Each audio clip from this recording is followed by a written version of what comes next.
बगैर किसी दूरबीन या टेलीस्कोप के सिर्फ कागज और कलम की मदद से एक नया प्लैनेट डिस्कवर किया गया।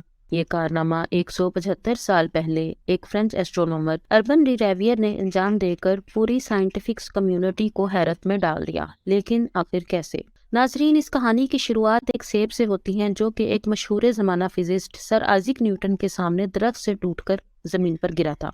यह मंजर देखकर वो गहरी सोच में पड़ गए थे कि आखिर सेब टूटकर साइड पर या ऊपर क्यों नहीं गया, सीधा नीचे ही क्यों आया है।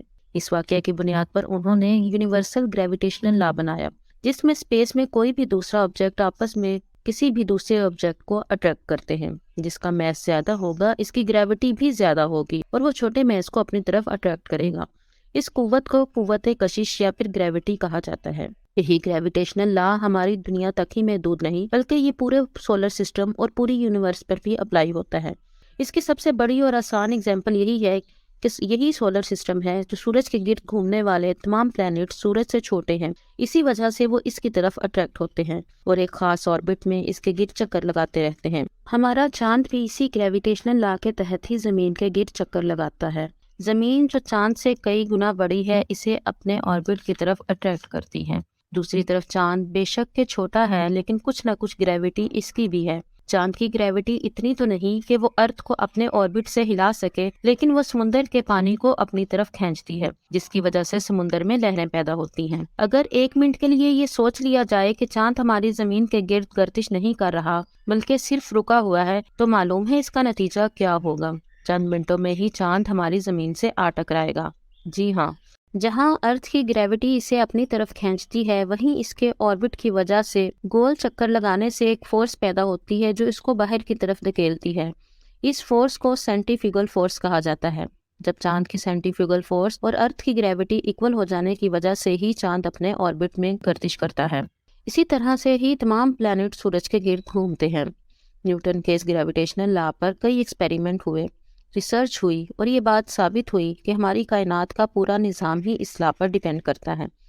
यहाँ बात हो रही है 1840 की, जब हमारे सोलर सिस्टम का आखिरी प्लैनेट यूरेनस हुआ करता था। हमारे अर्थ से 4 गुना बड़ा है। ये प्लैनेट कुछ ही अरसा पहले 1781 में एक टेलीस्कोप की मदद से डिस्कवर किया गया था। कहीं इस प्लैनेट के ऑर्बिट में एक अजीब सी गड़बड़ नोटिस की गई। गड़बड़ ये थी कि न्यूटन के ग्रेविटेशनल लॉ से पूरी तरह अमल नहीं कर रहा था। ये अपने ऑर्बिट में एक खास पॉइंट पे आकर इधर उधर होने लगता था। ग्रेविटेशनल लॉ जिसकी वजह से पूरी यूनिवर्स का सिस्टम चल रहा है, भला सिर्फ एक प्लैनेट इसके खिलाफ कैसे काम कर सकता है। पूरे 60 सालों तक दुनिया भर के एस्ट्रोनॉट यूरेनस के इस अनोखे अमल को देखकर परेशान थे। इन्हीं में एक फ्रेंच एस्ट्रोनॉम अर्बन लीवेरियर भी थे। वो सारी रात यूनिवर्स को स्टडी करते रहते थे, लेकिन इसका ग्रेविटेशनल लॉ के अगेंस्ट हरकत करना और अपने ऑर्बिट से निकल जाना इनकी समझ से भी बाहर था। लीवेरियर का कहना था कि ऐसा सिर्फ एक ही कंडीशन में मुमकिन हो सकता है कि जिस पॉइंट पर यूरेनस अपने ऑर्बिट से निकलकर ऊपर नीचे मूव करता है, वहाँ इसके करीब बहुत बड़ा मैस या प्लैनेट मौजूद है। लेकिन मसला तो यही था कि किसी को भी इसके आसपास कोई प्लैनेट नज़र ही नहीं आ रहा था। हत्ता कि कुछ एस्ट्रोनॉट्स ने तो ये भी कहना शुरू कर दिया था कि न्यूटन के ग्रेविटेशनल लॉ में ही कोई चीज़ मिसिंग है। शायद ये लॉ ही गलत है। लीवेरियर, जिन्होंने अपनी ज़्यादातर जिंदगी स्टार्स और प्लैनेट्स पर रिसर्च करके गुजारी थी, वो अपनी बात पर डटे रहे। ग्रेविटेशनल लॉ बिल्कुल ठीक है और यूरेनस का कोई दूसरा प्लैनेट इसे अपनी तरफ खींच रहा है। 1846 23 सितंबर की रात को लीवेरियर मामूल के मुताबिक आसमान की तरफ देखकर गहरी सोच में मुब्तला थे। तभी उन्होंने कागज़ उठाया और लंबी चौड़ी मैथमेटिकल कैलकुलेशन में मसरूफ़ हो गए। जब कैलकुलेशन का रिजल्ट आया तो उन्होंने यूरेनस के पास एक पिन पॉइंट लोकेशन की निशानदही की। उन्होंने कहा कि इस पिन पॉइंट पर ज़रूर दूसरा प्लैनेट यूरेनस के पास मौजूद है।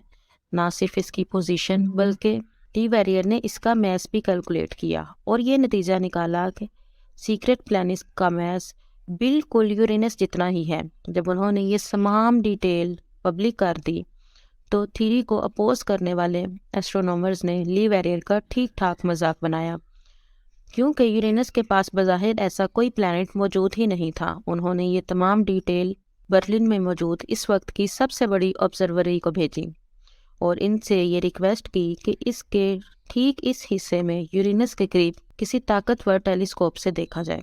برلن آبزروری کے ڈاکٹر جان گیلی نے جب آسمان کے اس حصے میں دیکھا تو ان کو بھی اندھیرے آسمان کے سوا کچھ نہ دکھا، لیکن جب مزید فوکس کیا گیا تو ٹھیک لیواریر کی بتائی ہوئی جگہ پر ایک نیلا سیارہ تیر رہا تھا۔ اس کا سائز واقعی ہی یورینس جتنا ہی تھا، یعنی اس میں ہمارے ارتھ جتنے 4 پلانٹ فٹ آ سکتے تھے۔ یوں سمجھ لے کہ اگر ارتھ ایک ٹینس بال ہے تو اس کا سائز ایک باسکٹ بال جتنا تھا۔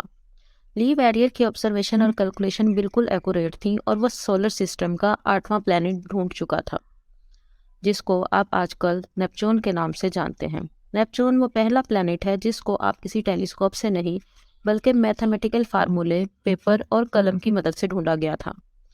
یہ پلانٹ لی ویریئر سے پہلے مشہور زمانہ ایسٹروناٹ اور ٹیلیسکوپ کے انوینٹر گلیلیو نے بھی دیکھ رکھا تھا، لیکن گلیلیو اس کو ہمیشہ ایک سٹار مانتے تھے۔ انہوں نے اپنی کئی ڈرائنگ میں اسے ڈرا بھی کیا تھا، لیکن صرف ایک سٹار کی حیثیت سے، کسی پلانٹ یا سیارے کی حیثیت سے نہیں۔ یہی وجہ تھی کہ اس کو ڈسکور کرنے کا سارا کریڈٹ لی ویریئر کے پاس ہی گیا۔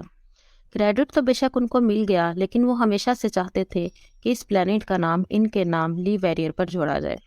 یہ کیونکہ اس وقت پلانٹ اور سٹارز کے نام ہمیشہ دیوتاؤں کے نام پہ رکھے جاتے تھے، اس لیے کئی لوگوں نے اس پلانٹ کو لی ویریئرز کے جوڑنے سے اعتراض کیا تھا، جبکہ میوچل انڈرسٹینڈنگ کے بعد اس کا نام رومن دیوتا نیپچون کے نام پر رکھا گیا۔